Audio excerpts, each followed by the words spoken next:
Right breaking చూస్తున్నాం. రాష్ట్ర మంత్రివర్గం కీలక నిర్ణయం తీసుకుంది.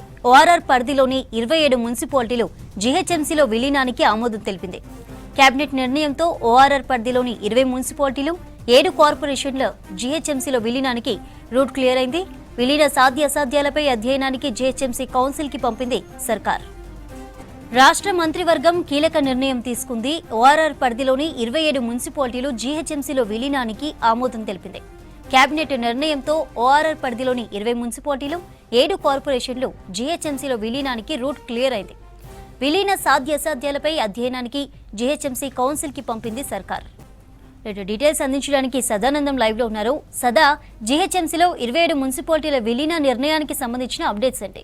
వెలుపల ఓఆర్ఆర్ ఔటర్ రింగ్ రోడ్ లోపల ఉన్నటువంటి 27 అర్బన్ లోకల్ బాడీస్ ని జీహెచ్ఎంసీలో విలీనం చేయాలని కేబినెట్ నిర్ణయం తీసుకుంది. సో ఈ నిర్ణయానికి సంబంధించి ఎంఏడి ప్రిన్సిపల్ సెక్రటరీ అంటే ఆయన సిఎస్ గా ఉన్నాడు రామకృష్ణారావు నుంచి ఇటు కౌన్సిల్ కి జీహెచ్ఎంసీ కౌన్సిల్ కి ఒక ప్రతిపాదనను పంపించారు. ఎందుకంటే జీహెచ్ఎంసీలో విలీనం చేయాలంటే జీహెచ్ఎంసీలో ఎక్స్ట్రాగా అడిషనల్గా డివిజన్లు యాడ్ చేయాలంటే జీహెచ్ఎంసీ కౌన్సిల్కి సంబంధించిన నిర్ణయం పక్కాగా ఉండాలి. కాబట్టి జీహెచ్ఎంసీ కౌన్సిల్కి అటు సిఎస్ నుంచి ఒక ప్రతిపాదన వచ్చింది. సో ఈ ప్రతిపాదన ప్రకారం జీహెచ్ఎంసీలో ఈ 27 అర్బన్ లోకల్ బాడీస్ని విలీనం చేయడానికి అవ్వడానికి జరిగే సాధ్యాసాధ్యాలను వీటన్నిటిని కూడా అధ్యయనం చేయాలంటూ కూడా కౌన్సిల్కి ఒక ప్రతిపాదన వచ్చింది. సో ఈ ప్రతిపాదనను అంగీకరిస్తూ ఈ కౌన్సిల్ సభ మొత్తం జీహెచ్ఎంసీ కమిషనర్కి ఒక ఆదేశం జారీ చేసింది.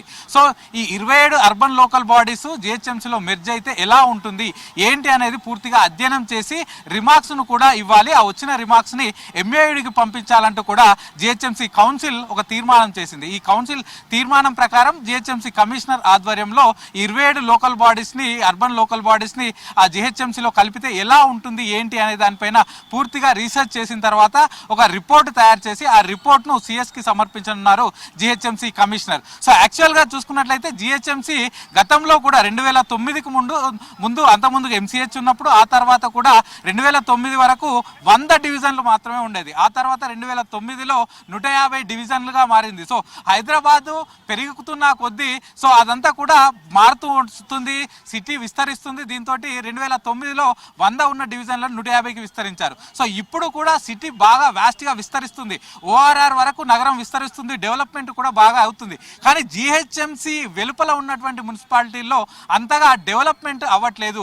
ప్రజలకు అందాల్సిన సర్వీసెస్ అంత ఫాస్ట్గా ర్యాపిడ్గా అందట్లేదు. జీహెచ్ఎంసీ పరిధిలో ఉన్నటువంటి సేవలు ఆయా మున్సిపాలిటీస్లో ఉండట్లేదని భావించిన ప్రభుత్వం వీటన్నిటిని కూడా జీహెచ్ఎంసీలో మెర్జ్ చేయాలంటూ కూడా ఒక నిర్ణయం తీసుకుంది. దీనికి సంబంధించి కేబినెట్ కూడా కాసేపటి క్రితమే ప్రకటించింది. సో మనం చూస్తే జీహెచ్ఎంసీ పరిధిలో మనకు 24 అవర్స్ కరెంట్ ఉంటుంది, 24 అవర్స్ అడ్మినిస్ట్రేషన్ ఉంటుంది, జీహెచ్ఎంసీలో ఆఫీసర్స్ ఉంటారు, ఏదైనా పని కావాలన్నా తొందరగా జరుగుతుంది. కానీ అదే ఈ అర్బన్ లోకల్ బాడీస్లో మాత్రం అంత ర్యాపిడ్గా పని అవ్వట్లేదు, అంత స్పీడ్గా ఎట్లాంటి వర్క్ జరగట్లేదు. కాబట్టి వాటిని కూడా ఇటు జీహెచ్ఎంసీలో కలిపితే అది పాలన అనేది బెటర్ గవర్నమెంట్స్ ఉంటుందంటూ కూడా ప్రభుత్వం భావించింది. సో యాక్చువల్గా ప్రస్తుతం ఉన్నటువంటి అర్బన్ లోకల్ బాడీస్లో ఎంప్లాయీస్ కూడా సరిగా లేరు. సో అక్కడ ట్యాక్సెస్ కూడా సరిగా వసూలు కావట్లేదు. సో అక్కడ అందాల్సిన సేవలు కూడా తొందరగా అందట్లేదు. అదే జీహెచ్ఎంసీలో కలిపినట్లయితే అప్పుడు ఒక వ్యాస్ట్గా ఎంత స్పీడ్గా అవసరమైతే అంత స్పీడ్గా అక్కడ సేవలు అందుతాయని కూడా ఇటు గవర్నమెంట్ భావిస్తుంది. అలాగే మనం చూస్తున్నాం నార్సింగి కానీ, ఇటు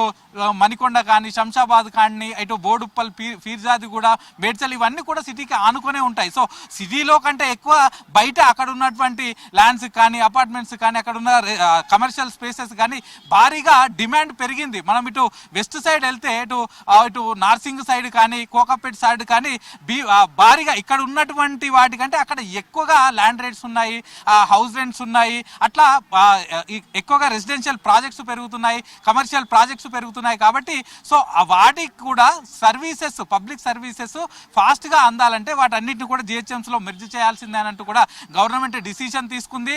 సో ప్రస్తుతానికైతే పూర్తిగా అటు జీహెచ్ఎంసీకి కౌన్సిల్కి ఒక ప్రతిపాదన పంపారు సిఎస్ నుంచి. సో ఆ ప్రతిపాదనని అంగీకరించి జీహెచ్ఎంసీ కమిషనర్కు దీనిపైన రీసెర్చ్ చేయాలి, సాధ్యాసాధ్యాలను స్టడీ చేయాలంటూ కూడా కౌన్సిల్ తీర్మానం పంపింది. సో ప్రస్తుతం ఈ రోజు నుంచి జీహెచ్ఎంసీ కమిషనర్ వాళ్ళ టీం తోటి పూర్తిగా దీనిపైన రీసెర్చ్ చేసి దీనికి సంబంధించిన రిమార్క్స్ అన్నిటి కూడా ప్రభుత్వానికి పంపనుంది చంద్రిక.